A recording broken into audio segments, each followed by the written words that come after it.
Hello friends, Radhe Radhe. आज हम बात करेंगे, क्या ईश्वर दुख देते हैं? नहीं, पर वे इसका उपयोग करते हैं। का स्वयं गीता में कृष्ण ने कहा है, सुख दुख समय कृत्वा लाभो लाभा जया जय ततो युधाय युजस्व नव में। सुख और दुख को समान मानकर कर्म करो। यह एक अद्भुत गहरा संकेत है कृष्ण जी द्वारा। ईश्वर दुख नहीं देते, लेकिन वे उसका उपयोग करते हैं हमें भीतर से जागृत करने के लिए। जब जीवन में सब कुछ अच्छा चल रहा होता है तब कोई ईश्वर को नहीं पुकारता, पर जब दुख आता है तब हमारी आत्मा चीख कर ईश्वर को पुकारती है, उनको ये ज्ञात कराती है कि हम दुख में हैं, हे प्रभु मुझे मार्ग दिखाओ। और तभी कृष्ण भीतर से बोलते हैं, मैं सदा तेरे साथ हूँ। श्री कृष्ण का अंतिम संदेश समर्पण में शांति है। श्रीमद् भागवत गीता का अंतिम श्लोक है कि सब कुछ छोड़कर मेरी शरण में आ जा, मैं तुझे समस्त दुखों और पापों से मुक्त कर दूंगा। ये अध्याय 18वें में है, सर्वधर्म में पराजय मामेकम शरणम व्रज।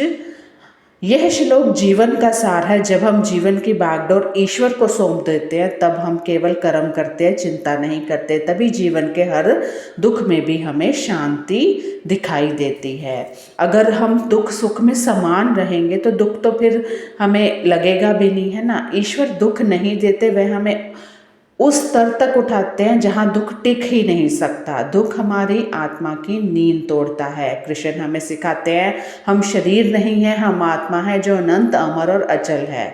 जब हम गीता का ज्ञान अपनाते हैं तो दुख केवल एक अनुभव बन जाता है जो हमें ईश्वर की ओर ले जाता है। क्योंकि कृष्ण ने कहा, मैं हमेशा सदा तेरे साथ रहता हूँ, हमेशा तेरे पल पल आंखों के सामने रहता है, तुझे बस देखने की ज़रूरत है। इसी कहानी के माध्यम से एक हम संदेश जानेंगे। गांव गंगा और एक टूटा हुआ हृदय। गंगा के किनारे एक छोटा सा गांव था, शांत सरल सादगी से भरा रहती थी यशोदा, एक साधारण विधवा स्त्री। उसका जीवन कभी मधुर हुआ करता था। एक प्रेम करने वाला पति, एक बेटा जो आंखों का तारा था, और एक घर जहां तुलसी के पौधे में हर सुबह वह दिया जलाती थी। पर नियति को क्या होता है, कुछ और ही मंजूर होता है ना। चाहे फिर हमारे कर्मों के दिन हो, पूर्व जन्मों के दिन हो। पर अब सब कुछ बीते दिनों की बातें थी। वैसे जैसा कुछ भी नहीं अब पहले जैसा रह गया था। पति की असामयिक मृत्यु ने उसके जीवन में अंधकार भर दिया। बेटा जिसे उसने अपने आंचल में छुपाकर पाला था, रोजगार की तलाश में परदेश चला गया और फिर कभी लौटकर नहीं आया। वह बहुत अकेली सी महसूस करती थी, बहुत दुखी रहती थी। बस फिर क्या था, गांव वाले ने भी धीरे धीरे उसका साथ छोड़ दिया। विधवा होने का तात्पर्य था अपशकुन, अभागन और बहुत कुछ जो उसने कभी सोचा भी नहीं था। हर सुबह वह तुलसी के आगे बैठकर ईश्वर से यही प्रश्न करती, हे भगवान मुझसे कौन सा अपराध हुआ है? क्या आप ही मुझे ये दुख दे रहे हैं? ऐसा मैंने किसी का क्या बुरा कर दिया जो आप मुझे इतना दुख दे रहे हैं? हम लोग हमेशा यही सोचते हैं ना, ईश्वर को दोषी मानते कि हमें ऐसा क्यों किया।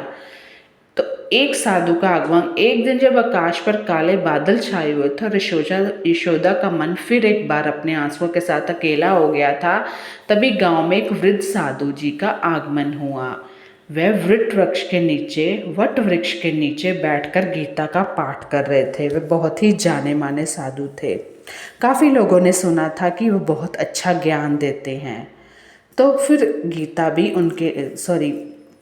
यशोदा भी उनके लिए रोटियां लेकर चली गई। उनकी वाणी में करुणा थी और आंखों में शांति का समुद्र। यशोदा कुछ रोटियां लेकर उनके पास गई और नम्र स्वर में पूछ बैठी, महाराज क्या जीवन में जो दुख आते हैं भगवान देते हैं, और यदि हाँ तो क्यों? क्यों इतना कष्ट जब हमने कुछ बुरा किया ही नहीं किसी का?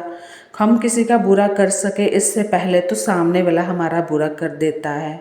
इस तरह की बातें सुनकर साधु जी तो विचलित हो गए। कृष्ण का बयान कथा के भीतर।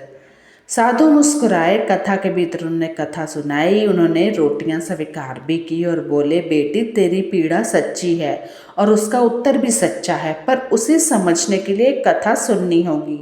श्री कृष्ण की, अर्जुन की और उस गीता की जो युद्ध भूमि में जन्मी थी, पर जीवन के हर युद्ध में सहारा बनती है। आपका कोई भी प्रश्न हो, कोई भी उत्तर हो, गीता में सब लिखा है। जब मन विचलित हो तो ज़रूर सुना करिए। कृष्ण हमें नई रास्ता दिखाता है, एक नया, है ना। श्री कृष्ण ने उत्तर दिया, हे पार्थ, तू मोह में है, तू अपने आप को शरीर समझ बैठा है, आत्मा को नहीं। आत्मा ना जन्म लेती है ना मरती है, ये शरीर मात्र एक वस्त्र है जो समय आने पर उतर जाता है। सुख और दुख ये सब मन की अवस्थाएं हैं। जिस समय आता है, अच्छा समय आता है तो हम सुख प्राप्त होता है, जब बुरा समय आता है तो हमें दुख प्राप्त होता है। ये हमारे कर्मों के अधीन होता है, फिर चाहे कर्म खोटे हों, अच्छे हों, बुरे हों। कर्म कर तो फल की चिंता मत कर। जब तू फल की अपेक्षा करता है और वह नहीं मिलता है तो दुख होता है, पर यदि तू केवल अपने कर्तव्य को ईश्वर को समर्पित करके करता है तो दुख का स्थान ही नहीं रहता। सुख दुख, जय प्रजय, लाभ हानि, सब में सम रहने वाला ही योगी है। यही गीता का मर्म है। महाराज साधु यशोदा को ये सारी बातें समझा रहे थे, कथा सुना रहे थे। फिर क्या हुआ, यशोदा की जो जागृति वो हुई, साधु की वाणी यशोदा के हृदय को चीरती चली गई। वह कई पलों तक मौन रही, फिर उसकी आंखों से आंसू बहने लगे। तो महाराज वह बोली, मेरे दुख मेरे ही मुँह से उपजे हैं। इसका मतलब ईश्वर तो बस मेरा साथ दे रहे हैं, मैं कितनी पागल हूँ, उन्हें ही दोषी करार दे रही हूँ। साधु ने सिर हिलाया और कहा, बेटी, ईश्वर तो जल की तरह हैं। वह कहते हैं, समाहित करते हैं और धो डालते हैं। वह बहते हैं, समाहित करते हैं, धो डालते हैं, पर जब मन का पात्र उल्टा होता है तब वह जल उसमें समाता नहीं। तेरे दुख तुझे तोड़ने नहीं, जगाने आए थे।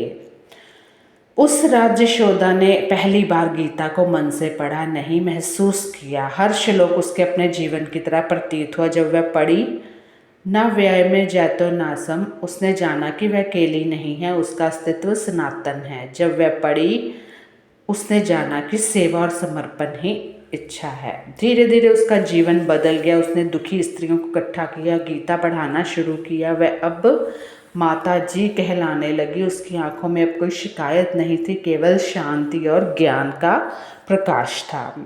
क्योंकि जब हमें कोई नई राह दिखाता है, हमें कोई बातों को समझाता है, जब कोई, चाहे वो ईश्वर का ही रूप हो या कोई भी बड़ा हमें समझाता है, तो हमें थोड़ा सा ज्ञान सा मिलता है कि नहीं, ये चीज़ सही है, ये गलत है। कृष्ण में समर्पण। वर्ष बाद जब वह साधु दोबारा गांव में लौटे, उन्होंने यशोदा को एक मंडप में गीता सिखाते देखा। वह अब वृद्ध हो चली थी, पर उसके चेहरे पर तेज था। तो साधु ने पूछा, क्या अब भी तुम ईश्वर को दोष देती हो पहले की तरह? क्योंकि ईश्वर तो वही करते हैं जो हमारे लिए सर्वश्रेष्ठ होता है, लेकिन हम उसे भली भांति जान नहीं पाते हैं। यह सुनकर यशोदा बोली, मुस्कुराई और बोली, नहीं महाराज, अब मैं जानती हूँ कि ईश्वर दुख नहीं देते, वह तो हमें उससे ऊपर उठाना सिखाते हैं। अब मैं समझती हूँ कि हर आंसू एक प्रश्न था और कृष्ण उसका उत्तर थे। तो बस इसी कथा के माध्यम से हम जान गए हैं कि जब हमें दुख आता है तब भी हमें समान रहना है, सुख आता है तो भी हमें समान रहना है, हमें विचलित नहीं होना है। दुख ईश्वर नहीं देते हैं, वह तो हमारे भीतर छिपे हुए उस प्रकाश की ओर इशारा करते हैं जिसे हमने संसार की परछाइयों से ढक रखा है।